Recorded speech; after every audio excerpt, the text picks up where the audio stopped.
I think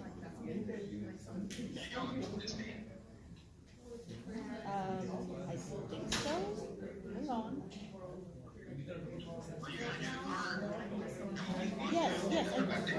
Yes, I did all of those. I'm like, why is this? Okay, hold on. All right, good evening, everyone. We're going to get started with tonight's edition of Lightning Talks. Here our Friday night tradition at Hacker Dojo. You can see who's going to be up. Please pay attention where you are in the queue so we can keep things going and on track here tonight. And welcome to the dojo. Anybody first time here tonight? All right, well, welcome. And please ask questions and say hello throughout the evening. If you didn't get a chance at some point, please do check in at the front desk. There's a little sign-in station where you can check yourself in and it will give you a name tag. It looks just like that. Everybody here, imagine you fit into possibly one or more of these categories: hacker, developer, entrepreneur, hobbyist, pending unicorn. If you think we're missing something on here, we do appreciate feedback and look for more to add and more folks to bring in. And of course, if you're not already familiar, Hacker Dojo is a 501c nonprofit. There is a website, hackerdojo.org, and you can get more of this information and talk to us about what's going on. We are driven by membership and support from the community. So you don't have to be a member to participate. One of the great things is a lot of events that we do are open, and you're welcome to come and join us. But really we appreciate folks that are regulars coming on as monthly members, which really help keep the lights on and keep these events going and thriving. I'm also the volunteer coordinator. So I'm trying to help organize more folks to help run the space and make things happen. So if you're interested in helping out, you don't need to be a member, but we are looking for volunteers. Particularly, we're looking for folks to help out at the front desk. Be an awesome, welcoming face. Just say hello. You can sign in here. The bathrooms are this way. Yes, you did park in the right spot. Yes, the lights are on. That sort of thing. So it's a great way to hang out and get to know folks. You can totally set yourself up at the front desk with your laptop and Wi-Fi and kind of hang out there and do your work and talk to folks as well.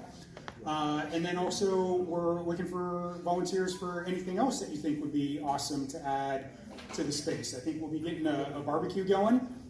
So that's another fine volunteer opportunity for folks to participate. And again, donations are a great thing. We have some pretty cool hardware. There's an electronics lab over here. There's a big laser cutter and other machines in the room here. A lot of different equipment gets donated as well. So if there's something really cool that you think you might want to loan or give to the space, or something that we totally should have, please let us know. And hey, Tiana. Tiana here in the back is our awesome event coordinator. So oftentimes she'll be the one here during the day, and if you have suggestions and things, she's a great person to talk to as well. And then we also have some Omnibots in the back, which are little wheeled robots, so you can virtually visit the space and drop in as well. And then for members as well, you can sign up and get a laser cut name badge to help introduce yourself to folks. And these are totally awesome events that we did last week, and there's a whole bunch more that you can find online at our meetup under Hacker Dojo, as well as on the big flat screen up front. So with all of that, I think we're ready to get going. Oh, and our number one rule here is be excellent to each other. And please keep your talks to 5 minutes, and we'll try to offer up some Q&A as well. So we're going to go ahead and get started here. And why don't you come on up and give me one moment here to swap over the computer. Say hello and introduce yourself. Hello, my name is Tom Dobroff. My startup has been called 21Geo, and I own the YouTube channel called Roll, and you'll see why that name in just a moment. But what I want to do today is I have a YouTube channel, and I put this video up earlier this week, and I want to get your feedback for it. Okay? So as soon as we're ready. Yeah, go for it. Okay, here we go, guys.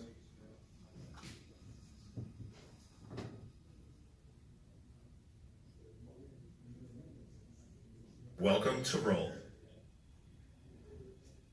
Before roll, only rotation was supported by rolling elements. You know that as a ball bearing. With roll, rolling elements can support any motion. Our rolling technology represents a significant breakthrough for mechanisms, offering improved design flexibility. You're seeing the redesign of a corkscrew using rolls technology.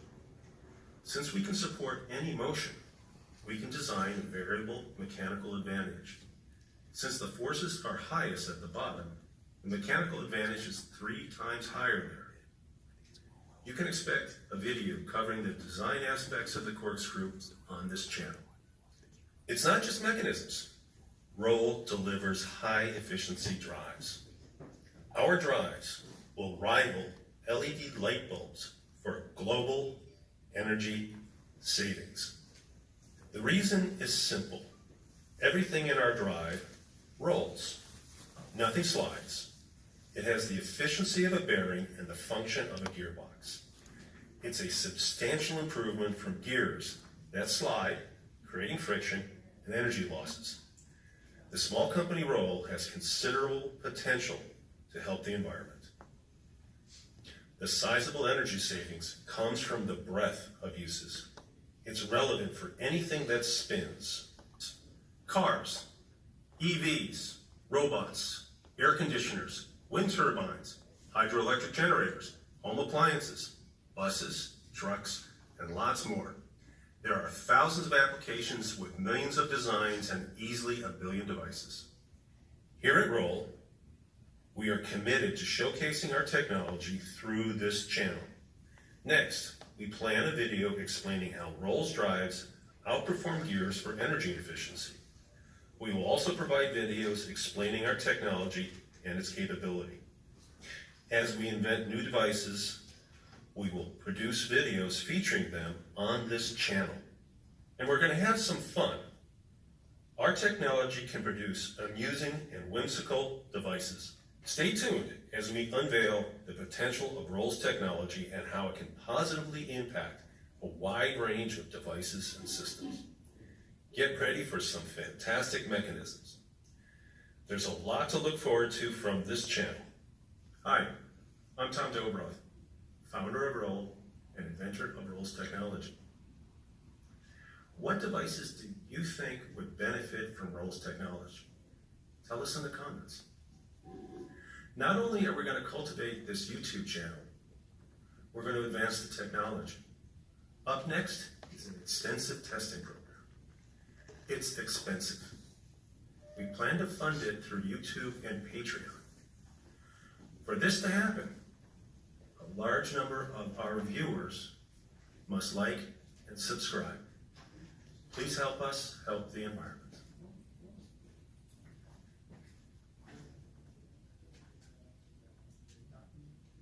Okay. So as you probably figured out, I'm new to YouTube. This is my second try at the introduction video. I showed the first one here about a month ago. Okay, I guess I need to get closer to the microphone. It's also not set up for a big guy. So my question is there any comments there?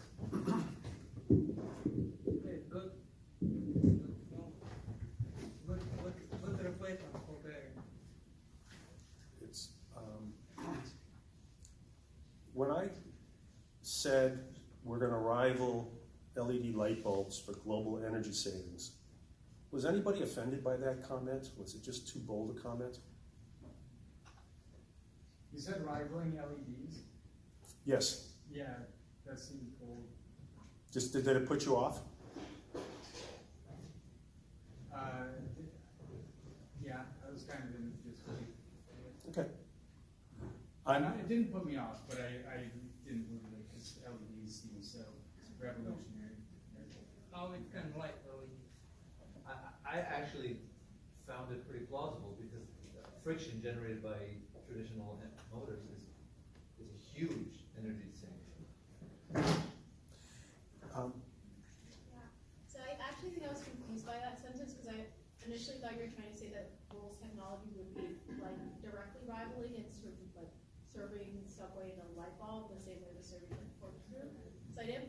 connection until he said it. So I think if you had something that mentioned the friction, I guess it depends on your audience if you're expecting them to be really like technical and knowledgeable about all the applications of this stuff, but maybe for someone like less knowledgeable about mechanics, it'd be good to call it friction part, because I actually didn't get that until he said it like that. The challenge with the technology, if I say that bold statement, then it turns off a number of people. If I don't say it, people don't understand why this is important.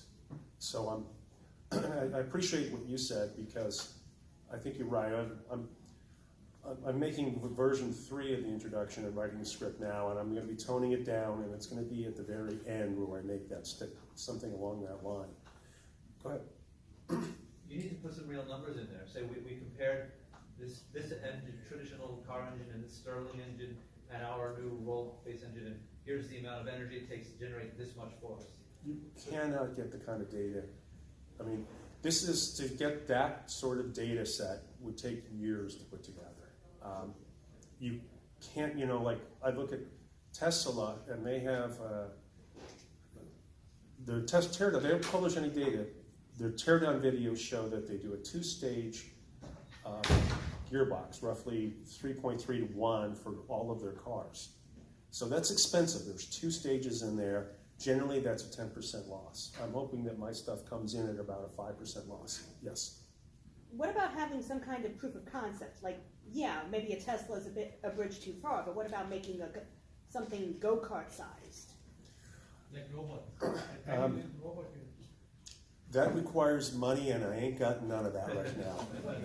So I guess, what are you trying to do with this video? I know that get subscribers, right? But what's the intention, right? Get more people. You should put at least a number, like how much you are seeking for, like $100,000 or $200,000. Maybe just a number there, so people can help you.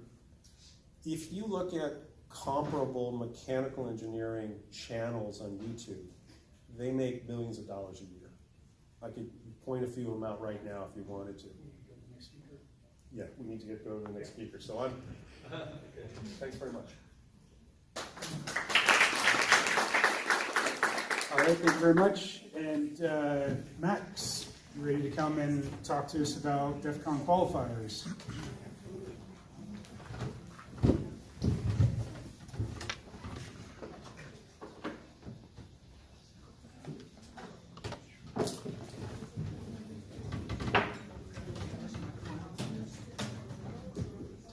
Testing? Yeah, it works.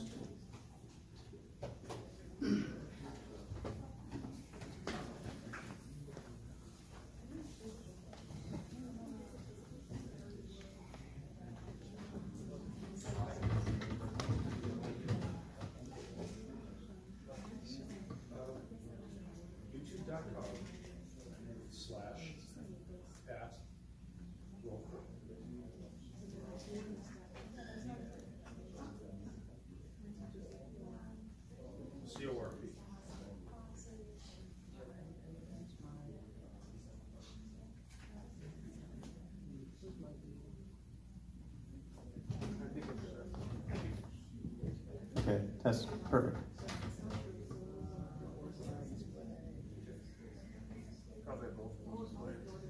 Yeah, I just want to figure it out. Maybe clear it. Yeah, that would be better.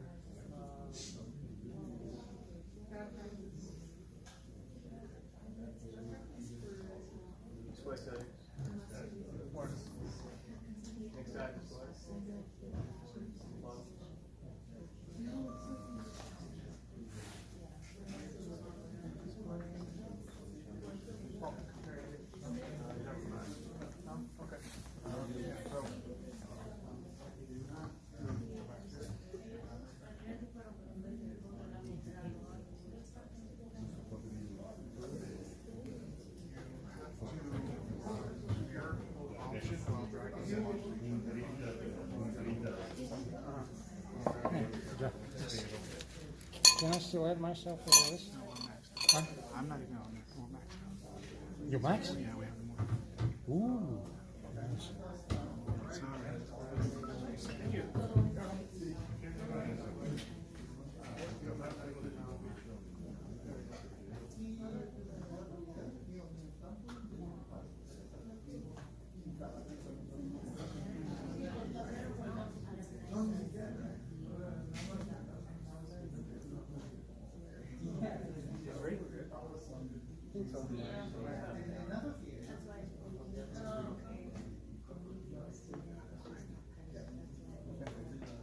Hi everyone, thank you so much for joining us today. My name is Marco Palacios and today I'm with Max.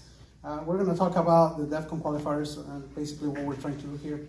Well, before I pass it on to Max, in case you don't know me, I'm Marco. I'm one of the, I'm the co-founder and vice president of Pacific Hackers Association.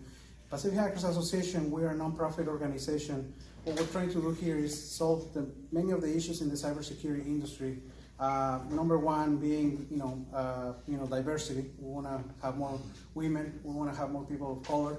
Also, we want to fix the education system because everything that is being taught in the cyber programs is not current or anything like that. So we're trying to teach you what's the right stuff, and obviously also the HR system because now it's very impossible that a junior position they ask for a CISSP, which requires 5 years of experience.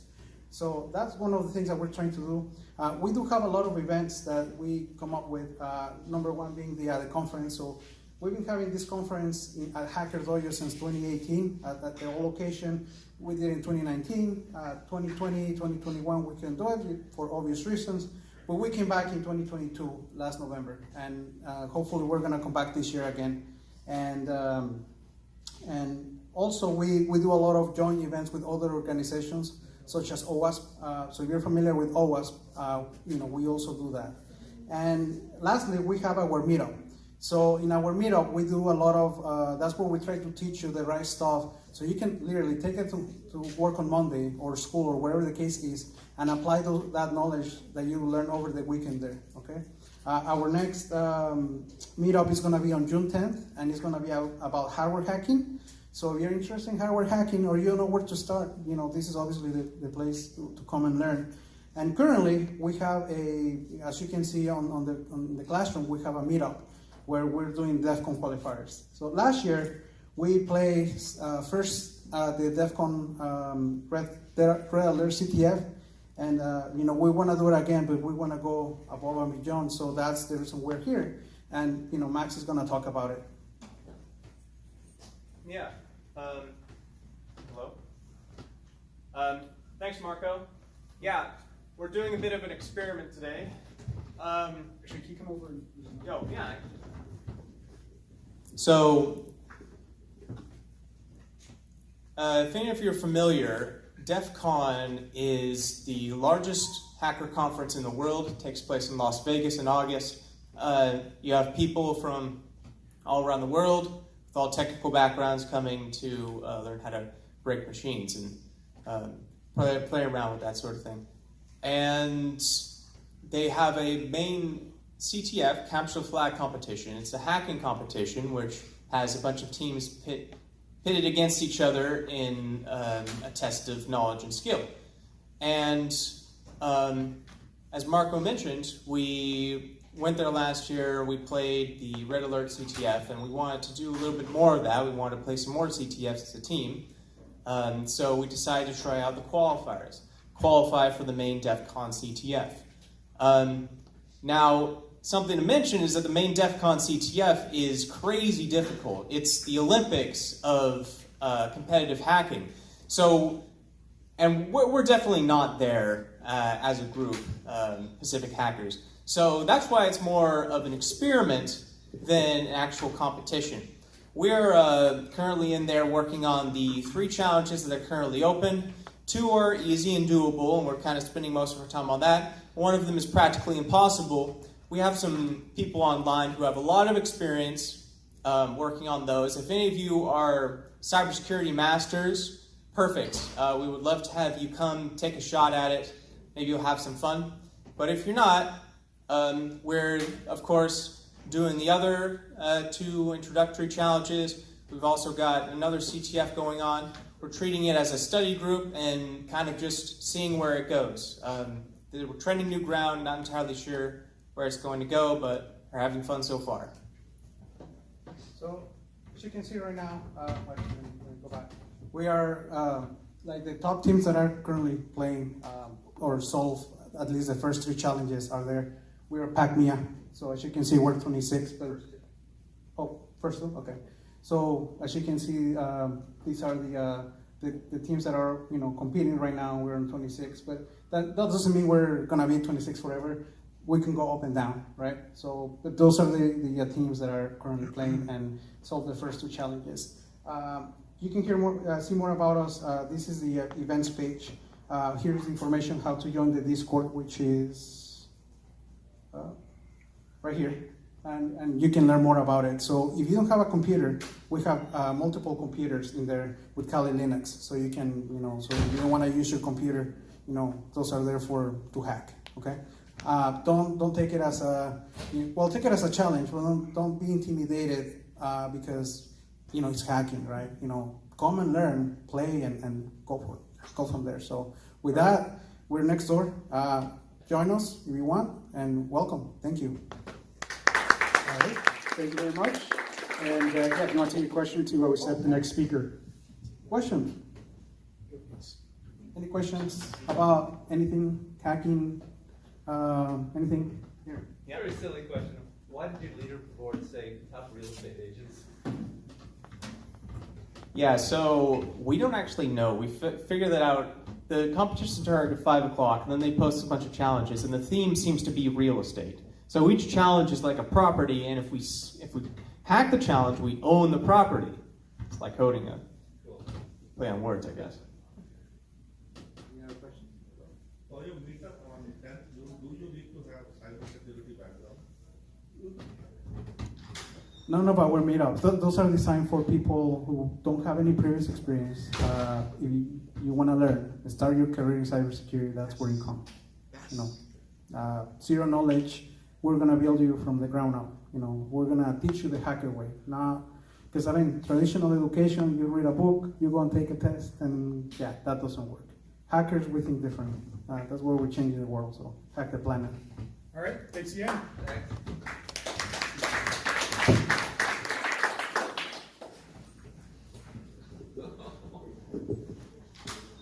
Hello. Hi. This is Balaji here. I'm talking about the ant brush is biohack using ants as the brush to clean our teeth. But this one is just a proof of concept like thing. So this came idea from technically from insects, cyborg insects.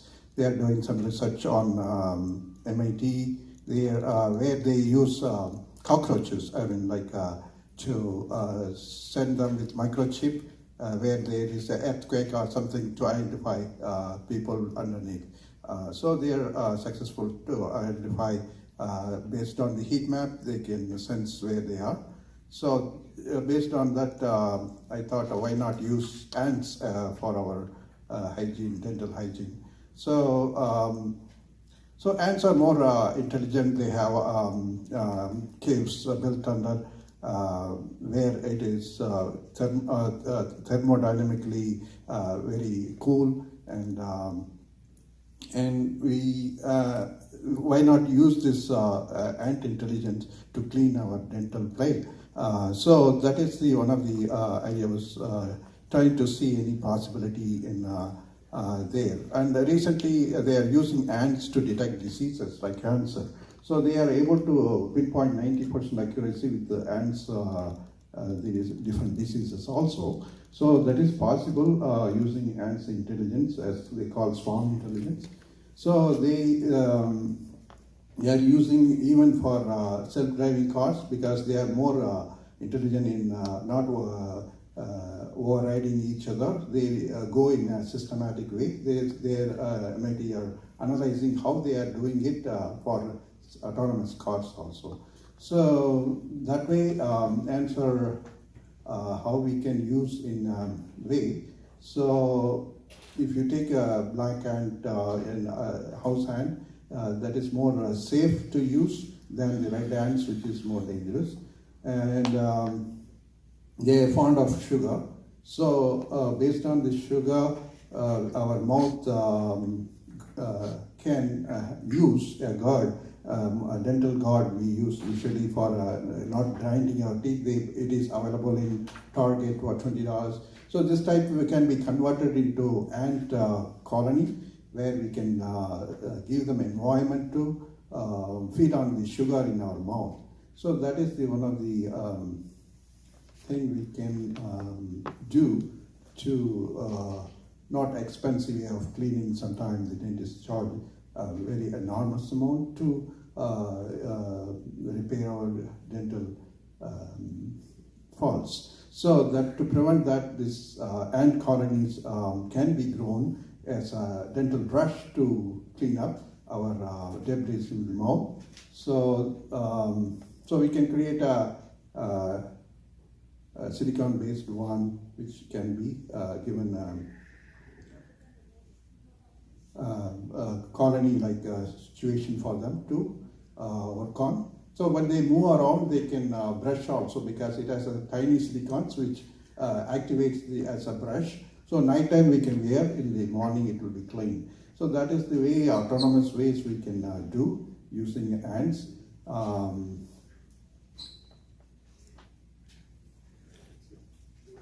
Okay, yeah, so these are some of the things. So cleaning teeth is like cracking a coconut, and which can be used using the ant movement. We can clean it up. So it gives a rainbow of dental health for our. It is a future idea. Just update. It is not practically. It is not confirmed to use, but just an idea. Thank you. Wow. Any question? And if Mikey can come up to the stage. So, are you proposing having ants in people's mouths to clean their teeth? Yeah, you use not directly, but we have to give their own ant colony, like made of bio-grade plastic, which can help them to grow in there. So we don't put them directly in the mouth, but you have to put in a cave, like a spiral. What I am showing is a dental guard they use, commonly available in Target. So that can be modified as a ant colony. Yeah. All right, well, we'll have to take questions afterwards. Okay. Thank you.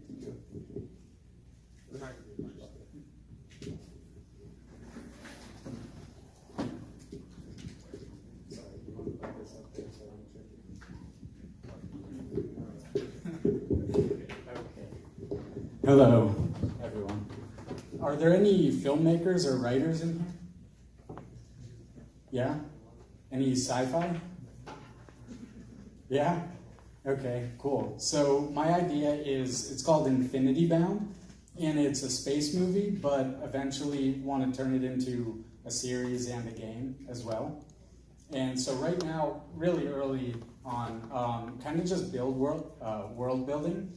And I want to focus on aliens a lot, and so have different aliens, humanoid and not, and then focus on, look into their trees of life in their home planets and how their home planet would evolve them to have the certain traits that they do, and then how do those traits fit in with basically the Galactic Alliance, or how are their general dispositions towards each other.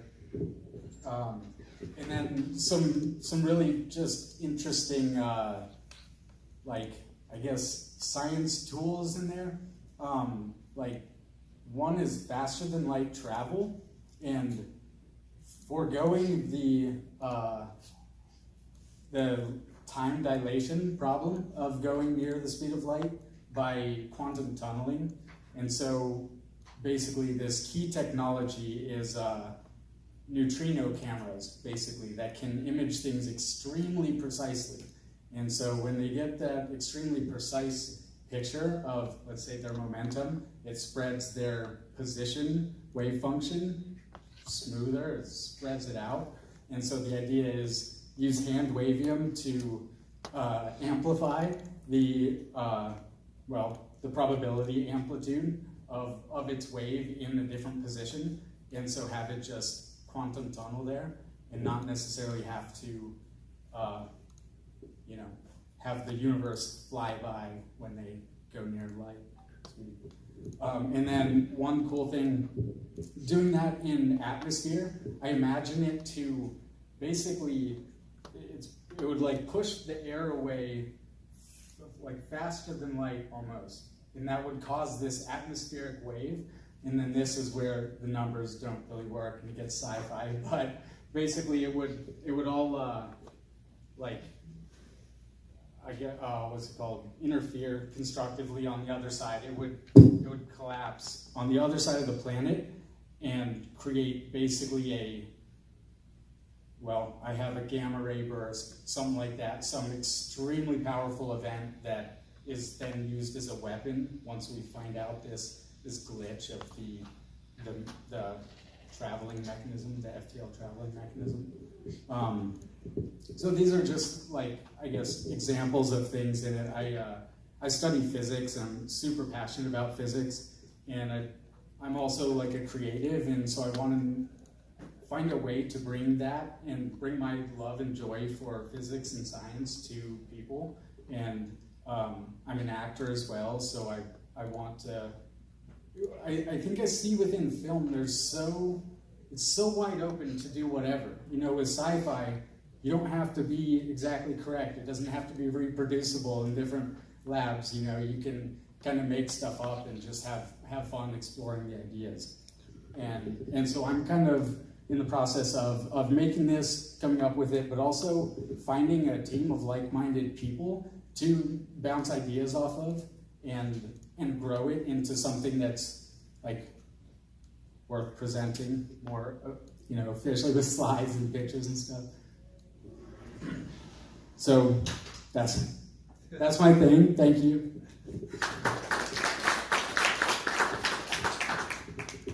Any questions? Comments? How you want to know, for example, you found people who are interested in how they do and record video, in real life, or what is your step? What is my steps? Doing stuff like this, trying to meet people who are interested and would like to talk about it and shoot sci-fi ideas off each other. But you're trying to make a movie of this idea, right? Yeah. Okay. Yeah. So people in filmmaking, especially, who have been in it and also want to tell stories. Do you edition, do you creating something or just movie? Yeah, so it would be a movie and then plan for a series and a game. So I'm trying to design the whole world out to be expandable into a series and very much to have a rich range of lore that can be built up by the community off of it. But I'm a big gamer, so I want to make a lot of cool stuff within it that would be interesting ideas and game mechanisms to explore in a game. So it's, that's on down the road. Right now, it's really just the beginning of world building. See what is this universe? All this crazy stuff hopefully will happen. All right, well, Thank you.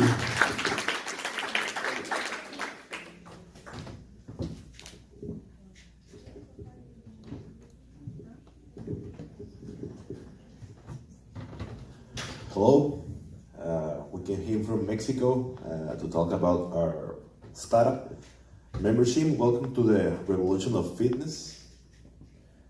Membership wants to empower fitness businesses in order to then let them transform lives. The problem that we found in Mexico is that most of the business broke in the first year. Mexico has this little life in the business as well as ours. And it's because the administration and operation, people that love to train people, they know how to do that, but they don't have the ability of saving money, or they don't know how to grow their business, right? So our solution is a software made specifically for fitness businesses.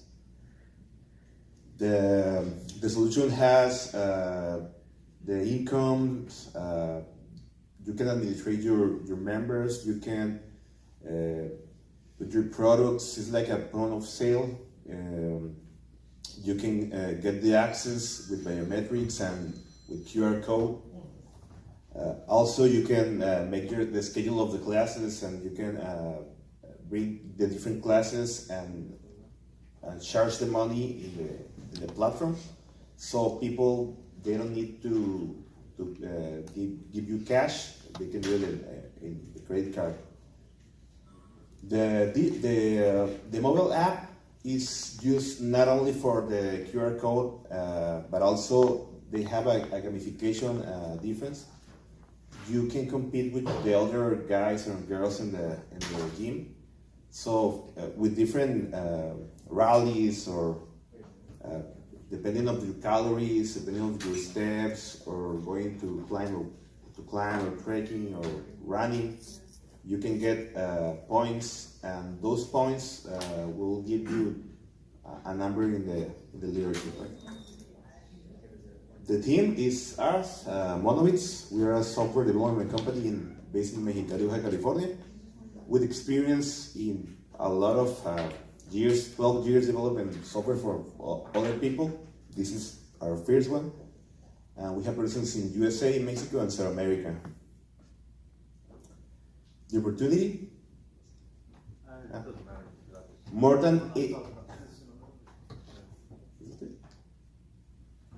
More than 80,000 fitness businesses in Latin, with a potential of having 20 million users. And here's where. So we're getting ready to. We got invited to pitch to basically VCs, and we're feeling really good about it. So we walked in here and received some really good feedback. So the problem that we haven't solved, the system is set up to monetize itself via the fitness centers that exist in Latin America, which is around 80,000 of them. But to scale it in a way where it's attractive to VC investment, that's where we're now, 10 minutes ago, we're thinking, okay, well, 80 million fitness centers, we have the potential for about 20 million users. Now, those users right now, they're not actually paying for the app. So I don't know, we were just thinking maybe if there's a way to monetize those users in any minimal way, maybe that's a way to scale it. But any ideas, obviously, we'd be happy to hear. Yeah. The competitive advantages is basically the gamification. It's the difference between all the other apps that are leaders in US and in the rest of the world. Spanish is not one, because Jorge said that they can speak English, so that's not an advantage. So another one, the connection with the wearables. They don't connect with the wearables, and they don't get data from your wearable. And the business model is basically subscription per month. It's a SaaS, and hardware too. We can sell the hardware to the access to the gyms, and upsell additional features and advertising revenue, because 20 million users, we can explore a lot of big data, and with that big data we can analyze and give specific people information about how people do workout or what they do. Okay? Thank you. Thank you.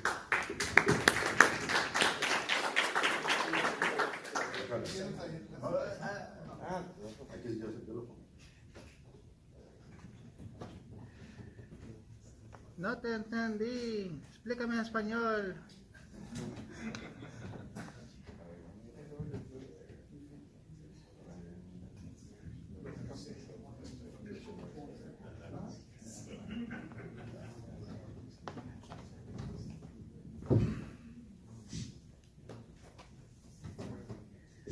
Hello, everybody. My name is Juan Munguia. I'm the co-founder and CEO of M Aerospace RTC, and we're building a next generation of large-scale metal 3D printing technology.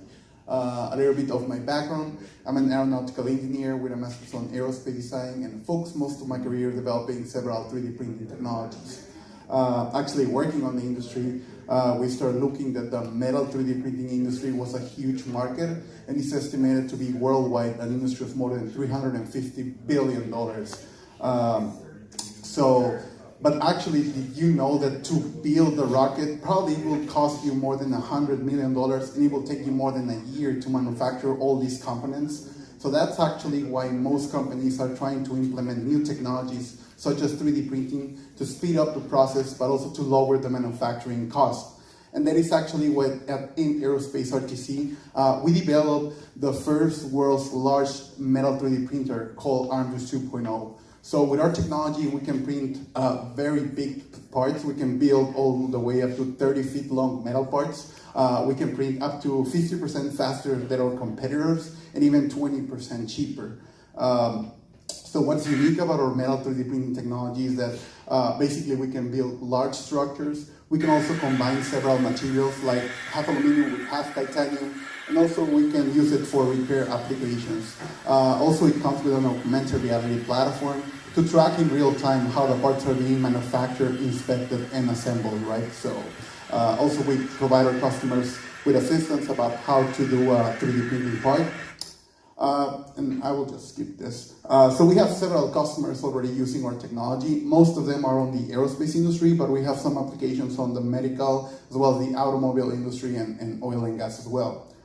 So of course there's competition. The metal 3D printing is a huge market, but what is unique about our 3D printing technology is that we can build very large parts with a high detail. So we can build all the way up to 30 feet longs and with a precision of 10 microns. That's basically the size of your human hair, and at a very reasonable price.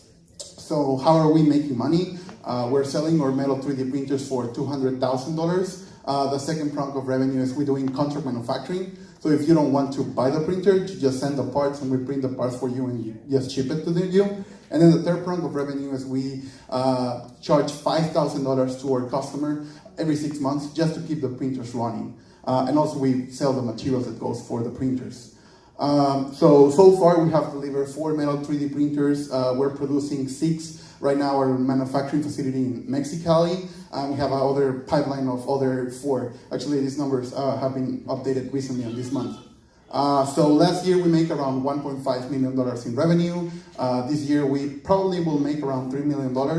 And we just received a DoD contract. So that's the reason actually why I'm here, trying to pitch you guys and try to help me scaling up the business. We're based in Austin, Texas, and our manufacturing facility is in Mexicali, Baja California, Mexico.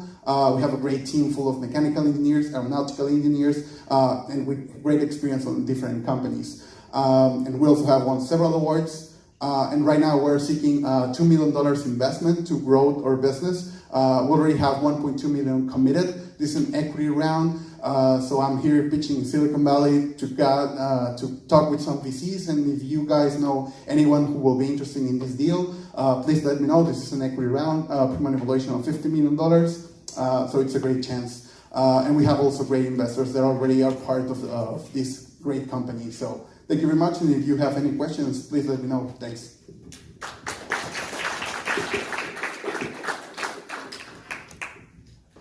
Yeah. Is it only metal printing or any biomedical? Yeah, so our printer is only for metals, alloys, so titanium, aluminum, stainless steels, so basically reactive materials also. So, but it's only like polymer side, we don't do any. But we have some applications going on in the medical industry, not biomedical, but some like hip replacement and things like that. Any other? Nope. Well, thank you very much, and my email is juan.munguia@aerospacertc.com. Thanks.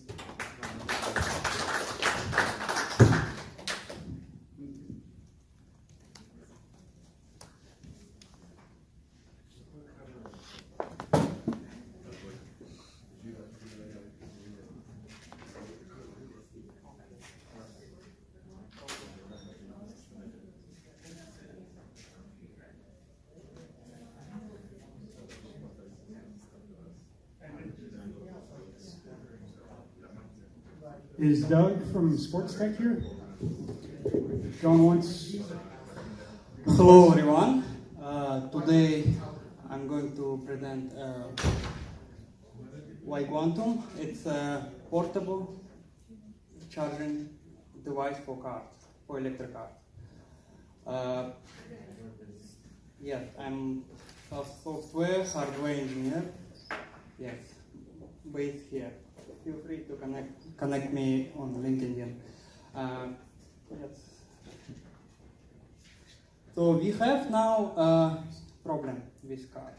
It's not big, but it is a problem. For example, I have a Tesla car and I'm always, almost every day, I'm spending my time on charge on road. And sometimes I have low charge level and I can't reach just charge station. And yeah, sometimes not enough power to heat car in cold weather. So here it's good weather, but in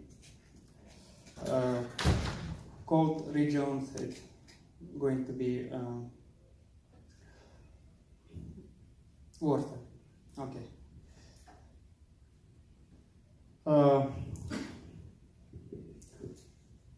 Yeah, let's suppose we have that device and how it's going to change game.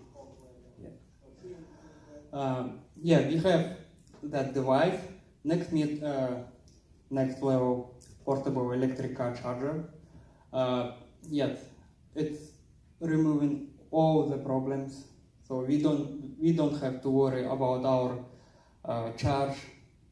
So it's constant charge. You just need to put device inside car, connect and drive always. So now I'm working on second model. It's almost tricky, but yeah, first model I presented last time. So now I'm going to just present a video of device.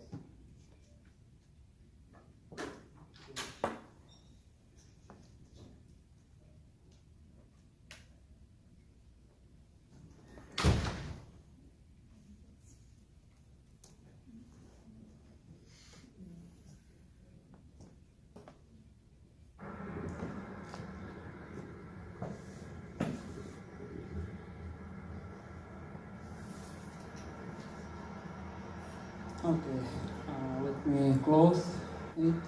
This is I did demonstration in Palo Alto when it was some meeting pitch. So I will explain how it works. Instead of traditional charging technology, I am using here magnetic propulsion charging approach, and so usually charging devices charging with constant charge, but instead of this I'm charging with pulses. So I created a small device and yeah. In process of charge, in process of work, device creating resonance and harnessing 10-15% of energy from radio frequencies. And finally, we have efficient device, which consuming low amount of energy. Yes. Okay. Time. I think in future it can be part of the car if, right now like I'm just doing like what I love, and so it's also scalable to robotics. Let's suppose the robots, like in movie, they have inside a device which can which can power them constantly. Aerospace and this device also improving solar system. So if you connect to solar, it instead of daytime, it will charge 24 hours.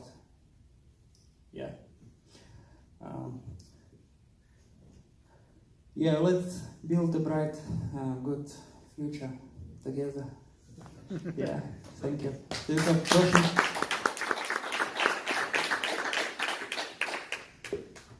Is this like a spare battery pack you have for your phone where you charge it ahead of time, or does it have power source? It's using for now super caps, and it's different circuits with magnetics. It's just device with magnet with It's like a power band? No, it's you can use together any battery, but it's just pulsing approach, like it's propulsion, like pulse charge. It's more efficient than like you just use directly connect charging devices, and yeah. Where is the energy input from? Is it solar? Is there a crank? Energy. So when the device work, so let me just go back. Okay, Sorry. it's late. Yeah. Okay. It's a resonance happening inside, and like this phenomenon, Tesla used. It's part of his work, but I just took my approach. I did for that. I'm unclear on what the energy input is, but I think you need some kind of energy input. Yes, I'm using super caps. We can use any battery. For now, I'm second model. I'm trying to create hybrid model, which will, so it's consuming low amount of energy, but so let's suppose it works 24 hours, and the amount of energy which device spend going to be recharged through a small solar panel. We don't need a huge roof. Right. Thank you. Yeah. Sorry.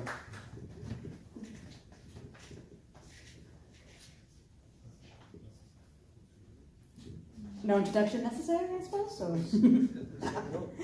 All right then. Hello again, Hacker Dojo. Yes, so get this thing to actually start playing.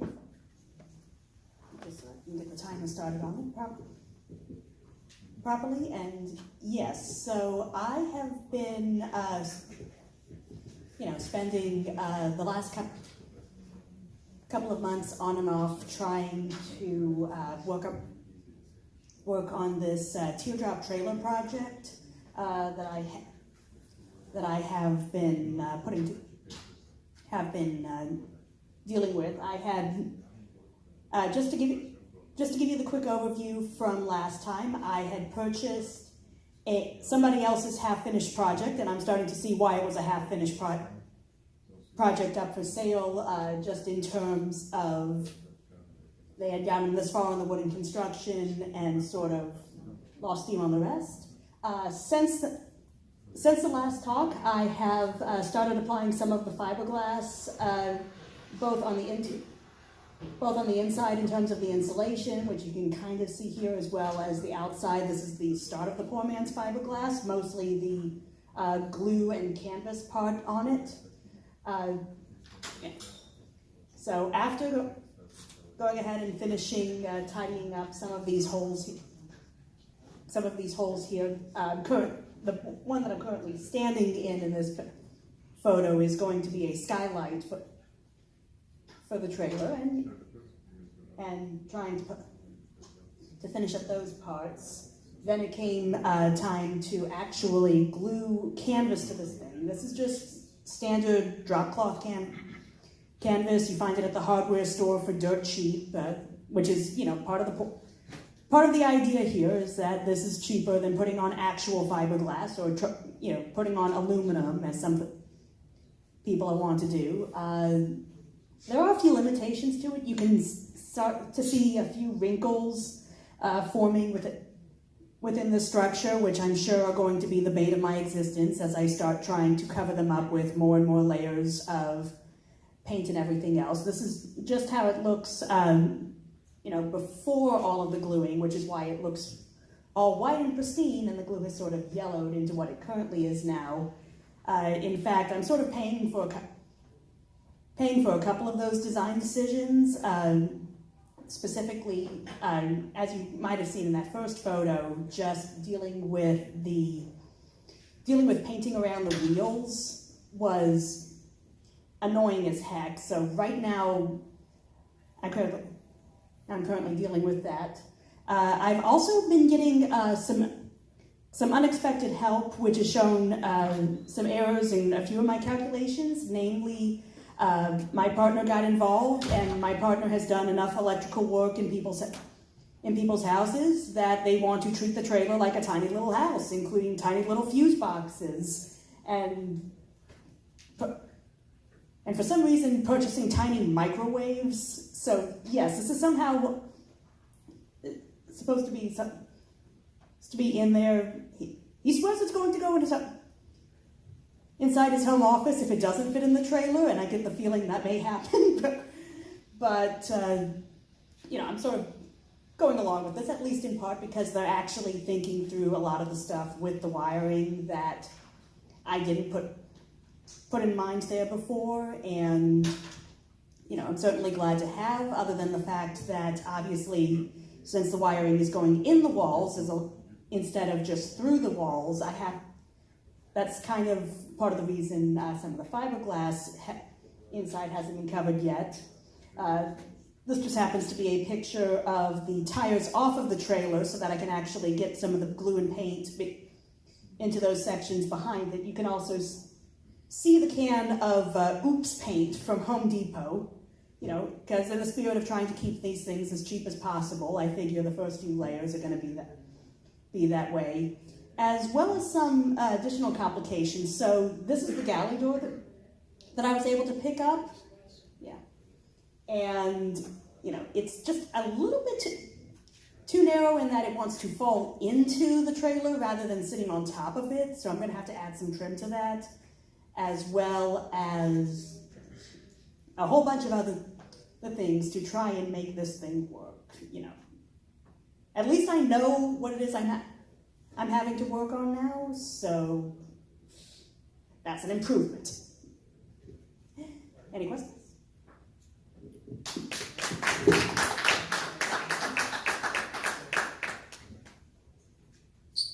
Seriously, any questions?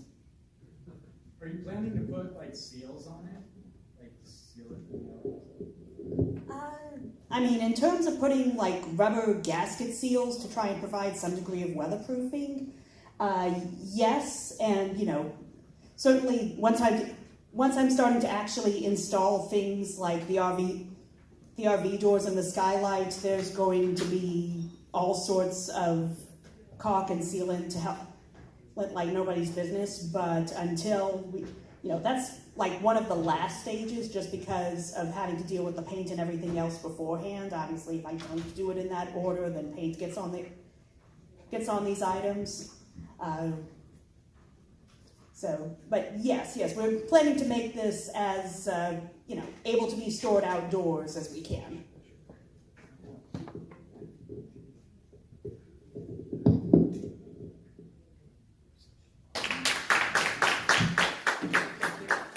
All right, thank you so much, Ray.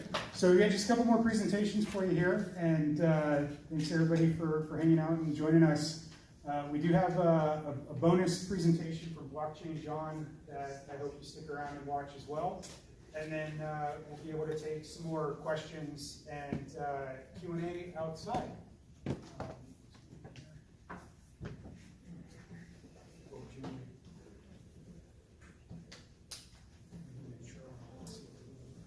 Hey guys, thanks for having me here. My name is Doug Hugenbeck, and I'm with Movement Health Science. Our company is Engineering for Athletes. I have a PowerPoint that I'll show you here in a second. We're actually right across the way, and we launched right in the heart of the pandemic, and we're now 3 years there. And our concept is you're working off of an initial investment of $1 million. Oh, shit. The little guy's been here. He's loved the 3D printers.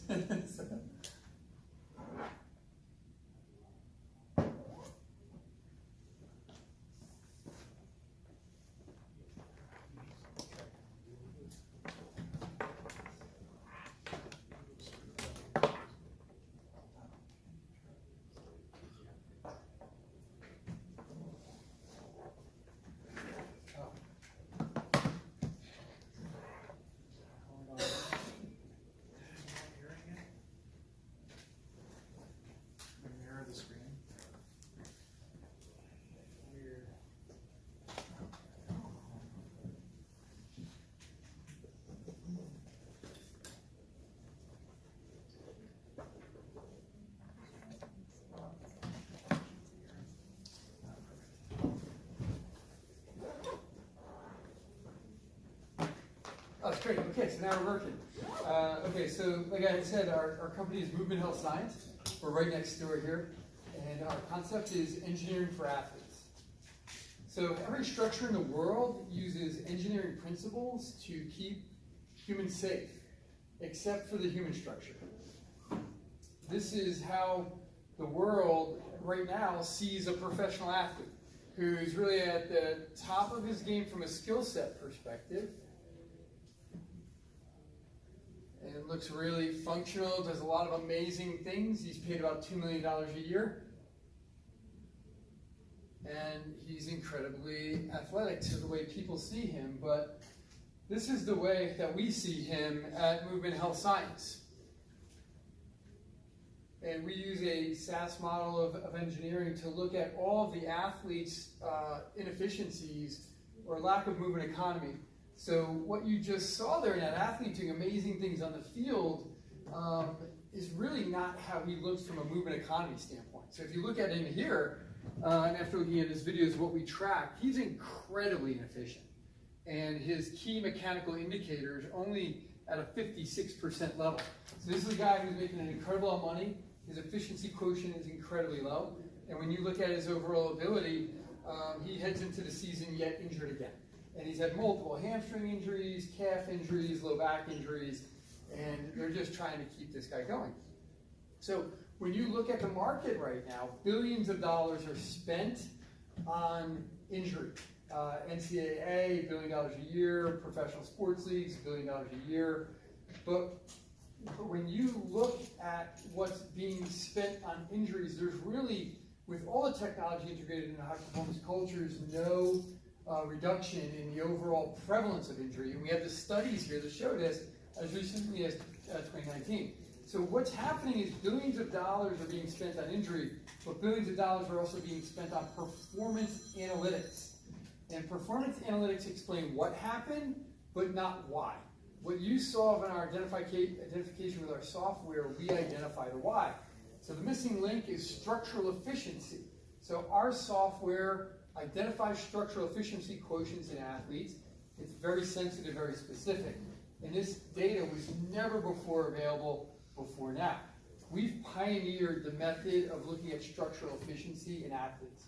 We've coined the identifiers of key mechanical indicators, which are highly correlated with repetitive stress and catastrophic injury.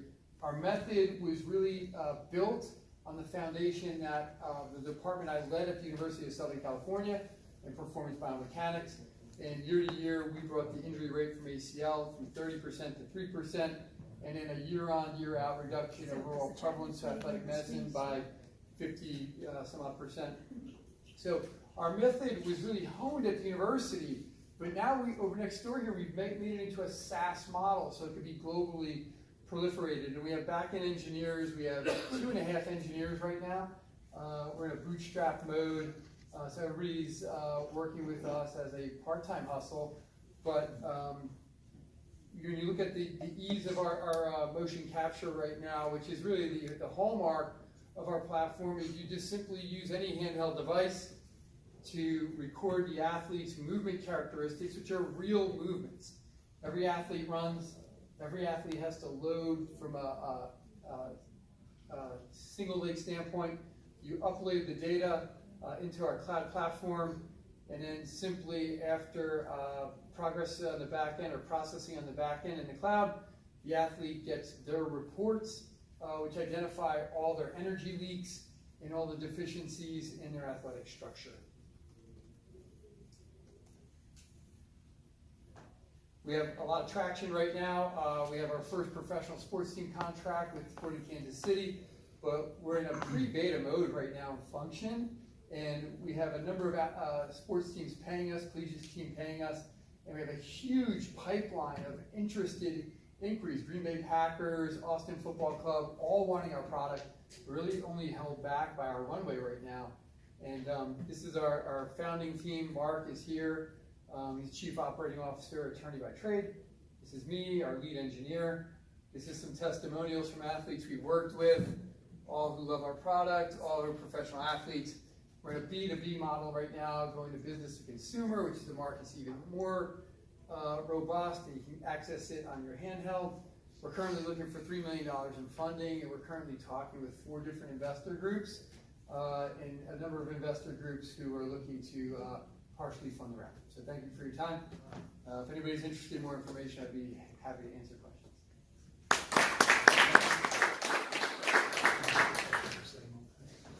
Yeah, sure. On behalf of the YouTube chat on Docs and Ann, they're kind of curious. Is there any market for the senior citizens market with the technology? Huge market there.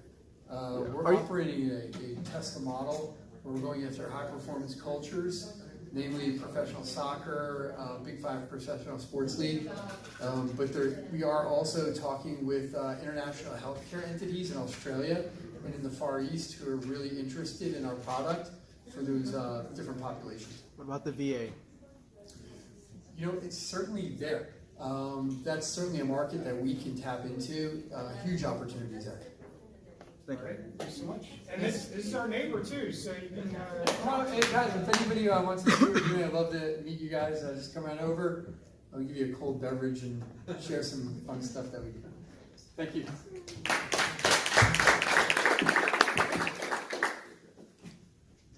Good night to everybody. I am very happy that every week we do this event of Lightning Talks, and we are learning a lot. And the presentations today, as you can see, are a mix of people on different things. It's glad to see new people sitting here. And one of the questions that we have here in the Hacker Dojo, and we are inviting you to help us, how should be the next generation of the Hacker Dojo? Is for a lot of you are people that are the first time, for other people are people that has been here several times, and we would like really to ask you, how should be? We are talking about hacking. One of the things that happens here in the Hacker Dojo is we try to explore how to do things in a different way than is used to be done. We share a lot of knowledge. We teach. We have a lot of seminars and a lot of activities that is the way to really prepare and develop skills for everybody. We're building things. As you can see, there is several people that are showing new things, but here you can take courses about how to build robots, how you build applications in machine learning, and everything of this is focusing what? We want to do innovation. If we want to do innovation, something that we ask sometimes, and that's a question for everybody, should the Hacker Dojo should be in different locations in the world? We have people today from how many countries, how many different locations, people that just went to visit today the Silicon Valley to learn a little bit. We invite them and talk to us and share what they need or how they need. That is a very, very big opportunity that we see that Hacker Dojo can take. And in that sense, what do you think about the Hacker Dojo? Is the Hacker Dojo a door to the future? Can you imagine what happens when we see these sports elements that was presented, when we see the 3D printing for metals, when we see different applications in 3 years and 5 years are going to be part of the day-to-day for everybody. In that sense, is the future something to learn in the Hacker Dojo?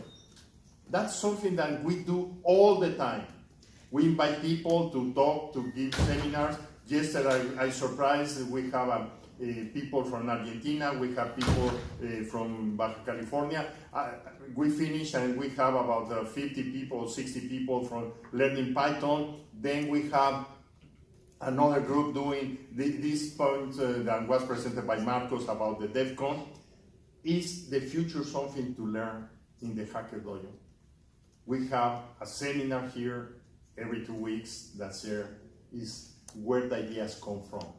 And we invite you to be creative with us. Is the Hacker Dojo a place to build the future? The people say maker spaces. Yes, maker spaces, everybody is very nice. We have 3D printers here. But what we really want to build the future. And you are part of that future, you are part of these people, and I am giving you some cards, and please give us any crazy idea right now in your mind to share with us. What should be done? What are we missing? Is the portable batteries is going to be the future? I don't know. And we need to really think about that. How we can bring more members to this group. Today, I am glad to see even our neighbors, and we are across the parking lot. It's the first time that I see you, and I am very glad about that. How we can do that more with you, and how this place is a place that you can use to do more for your business. That is the kind of things that we are looking how to do. But sometimes we run out of ideas. Sometimes we're so busy that we don't have the time. Bringing more members is going to help us to do these things. Bringing more members and be voluntaries in that sense. Everything here is almost run in using voluntaries. And what makes this place unique? Tell us why you are here today. What are the kind of things that you are facing? Why you invest the time to visit us? And in that sense, the mindset to be the mindset is something that we are trying to achieve. Thank you very much.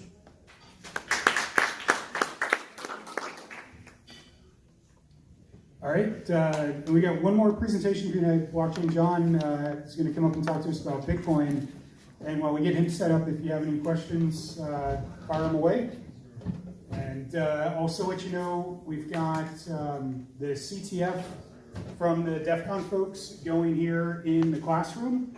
And I hope you come back and join us any given Friday. And this gentleman here, Blockchain John, has been doing a great job Friday after Friday making this thing happen regularly. Really appreciate the effort and the fact that we're doing it regularly now. And if any of our night owls, this is also going to turn into dark mode. So anybody online who's not here, you still have time to come over and hang out and get your coat on. And there'll be some hot food still out in the parking lot as well. So you ready to take it away with the last talk? Yes, thank you, Ann, for the motivation. I'm up here, thank you. All right, really quick, I just want to, really quick, who knows what Bitcoin is? Raise your hand. All right, cool. All right, that's good. All right, little Bitcoin history. I just put this together real quick in the past hour. Let's see, the history of Bitcoin. Bitcoin white paper was published on October 31st, 2008. That was activated by anonymous creator Satoshi Nakamoto. By you? It was, okay, great. Dr. Craig Wright claims to be Satoshi Nakamoto, but he's unable to move those original Satoshi keys. All right, there will only ever be 21 million Bitcoin created. The smallest denomination is called a Satoshi, and in each Bitcoin there's 100 million Satoshis. Bitcoin uses a SHA-256 algorithm as its proof of work consensus, and that proof of work provides the blockchain security, and it provides the miners a reward in Bitcoin. The first batch of Bitcoin rewards was started from January 3rd, obviously from the Genesis, and every single block people would earn 50 Bitcoin up until the halving on November 28th, 2012. It was cut in half to 12 Bitcoin, and July 9th, 2016, cut in half again at 12.5 and 6.25 on May 11th, 2022.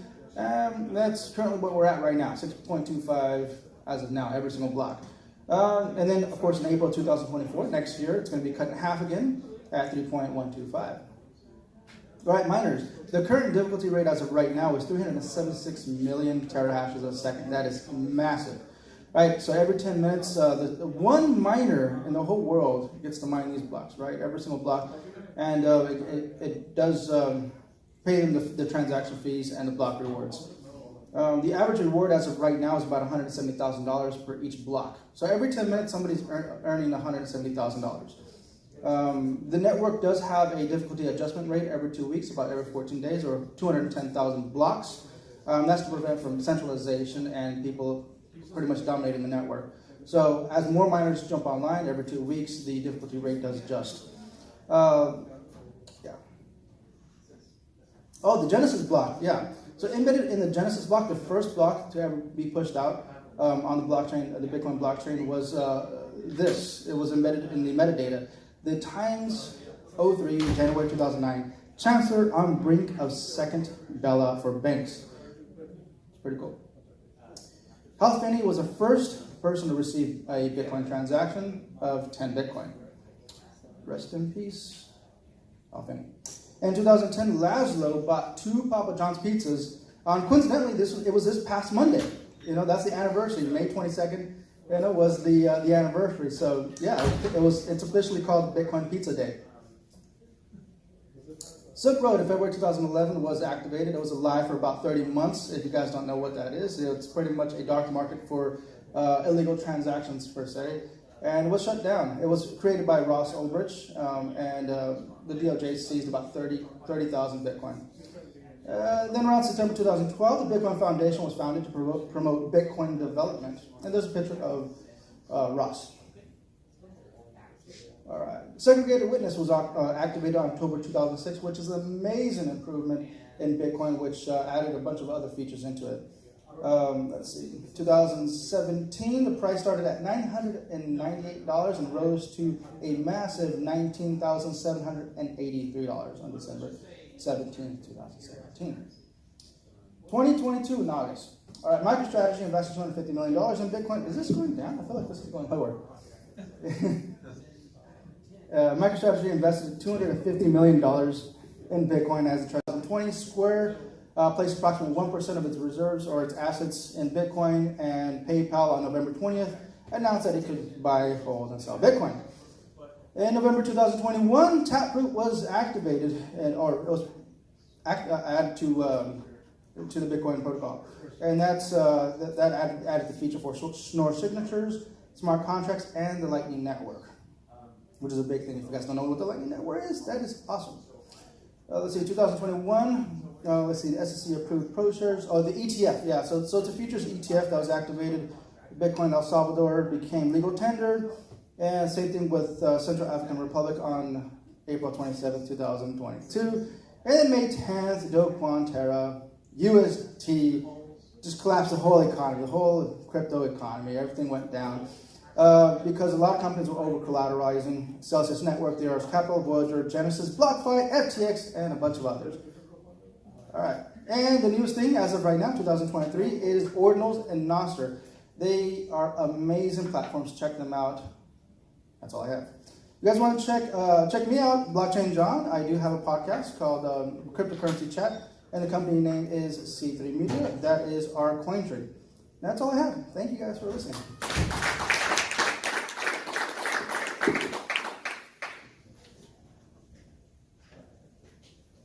And we got some questions out there, and you didn't mention, but the current price today is just a bit under $27,000. And yeah, the one and only time I ever used Bitcoin was to have sushi delivered to the back of an ambulance in vacant lot. And What year? Well, let me just say that Bitcoin today, that was about a $100,000 sushi dinner. Well, Woo! That's awesome. That was my question. What was that pizza worth in today's dollars? I would have to do the math on that. Yeah. But that's an even better story. Actually, I can do it right now, real quick. Hold on, let's do that. 10,000 Bitcoin. Let's see. That is was it 2.6 million? No. That is 26 million. Wow. Hope it tasted good. Yeah. All right, guys. Thank you. Next week, I think I'll do Ethereum, and then so on and so forth. All right. Well, thanks so much again. And everybody online for hanging out, everybody here for hanging out, and you're actually off another order of magnitude of 266 million and change. Okay. So, thank you all. Enjoy your evening. We'll see you at the next one. Thank you. That is so tough to do that in 5 minutes.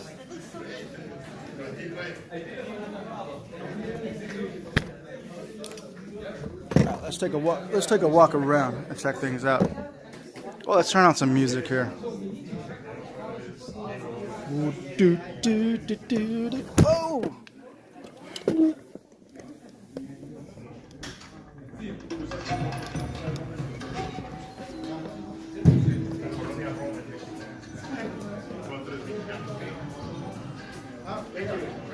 Yeah.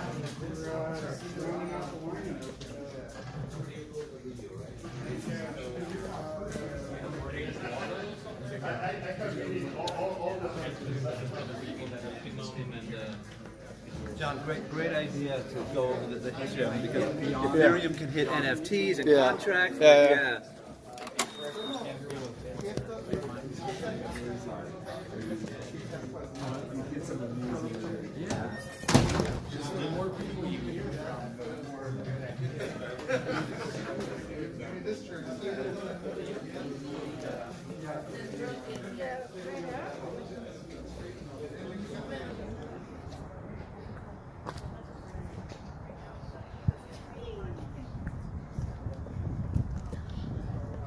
I'll keep you posted. Listen.